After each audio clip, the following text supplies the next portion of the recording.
now for Ringside Report, a weekly magazine of boxing news. Brought to you tonight by Ace Hardware Corporation. Ace is the place. Well, Al, they made the deal. It'll be Tyson and Holyfield after all this time. Just when you were thinking it was going to be Tyson Foreman, or rather Holyfield Foreman, I can't even get it straight. It is going to be the fight that everybody's been waiting for. And don't you have the idea that somewhere behind closed doors, Don King and Mike Tyson had a little talk, and Mike Tyson said, listen, Don, make the fight. He said, Don, you knucklehead, make this fight because I want my championship back. And guess what? $15 million, which is what Mike Tyson is going to get for this match. Not too bad for a challenger, if I'm not mistaken, more than Mike Tyson has made for any other single fight before it. Yes, when the Foreman-Holyfield fight looked like a certainty, I'm sure that there was some concern there, and they said, we better make this fight. That's exactly what they did. You know, the question that I have to ask, who are the winners and who are the losers? Who's in and who's out in this cast of characters? Well, I have a feeling that the two fighters were not the principals here, because they wanted to get it on, and they are not the people involved in the power struggle. Don King and the Duvas each have television networks, pay-per-views that they have to worry about, other people they're concerned with, and I think this is a power struggle. And let me tell you something. What's decided on November 8th will be more than just a world championship. It will be control of the heavyweight picture for a little while to come. Everybody's going to make a few bucks, though. There's no question about that. I think we're sure about that. You know, it's interesting, and you and I were talking earlier today. There aren't a lot of fights that come along, very frankly, that really capture the imagination. And I'll tell you, I can't wait for November 8th. I am very anxious to be at ringside, feel that electricity, which I think will be there, and wait for these two men to get it on. They are both superb fighters. I think Evander Holyfield has erased any doubt that he belongs in the ring with Mike Tyson, and surely Mike Tyson, whatever we have said about whether we think his skills are what they were before or not, is a very, very, very good heavyweight. Classic fight, too. It's the old styles make fights, and these styles of these two should make for a most entertaining fight.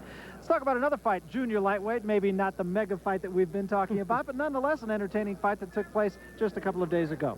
Yeah, Frankie Mitchell taking on Kenny Weiss, and we take a look at it here. Frankie Mitchell was a junior lightweight that has title aspirations, handled Kenny Weiss rather easily here in round two, sending him down, and he would end up ending things here in the second.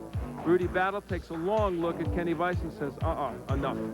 And a very short night then, and a very good win for this young man. If he was entertaining championship hope, certainly that fight is not going to hurt him. In fact, it's going to help him just a little bit. Very good win for Frankie Mitchell. Let's talk about guys who you really don't know right now, but you're going to know in not too long a time. You and I are headed from here in Gardnerville down to Los Angeles for the Olympic Festival, and the boxing competition there I think is going to be very good. These are the returning champions that are coming back who won last year. Julian Wheeler, a terrific fight. Patrice Brooks, look out for that young man. He's fantastic. As we move up in the weight categories, we see some people. Frank Vassar, remember him? Didn't he impress us last year when we did the boxing? And also Denard Trepp.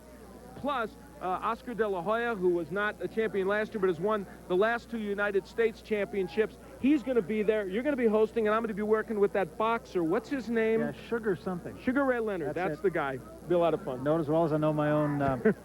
Anyway, it is a lot of fun, and that really is one of the best competitions. The thing I really like about the Olympic Festival is you can say 3 or 4 years from now, oh, yeah, I saw this guy in the Olympic Festival. We do it with these guys all the time. Yeah, and I should mention also a very important point. The winner in each of the weight divisions in that competition will earn a berth on the Pan American Games team that we send to the Pan American Games in August. All right, let's segue then from the amateurs back into the pros and tell you what's coming up in the sport of boxing as we take a look at the guide. Tomorrow night, just over the hill here at Lake Tahoe, it'll be Tony Lopez and Lupe Gutierrez. We'll talk about that fight in just a moment. That should be a pretty good one. And also on the same card, maybe the best least known heavyweight. I know we talk about that all the time. Lennox Lewis takes on a very experienced heavyweight in Mike Weaver.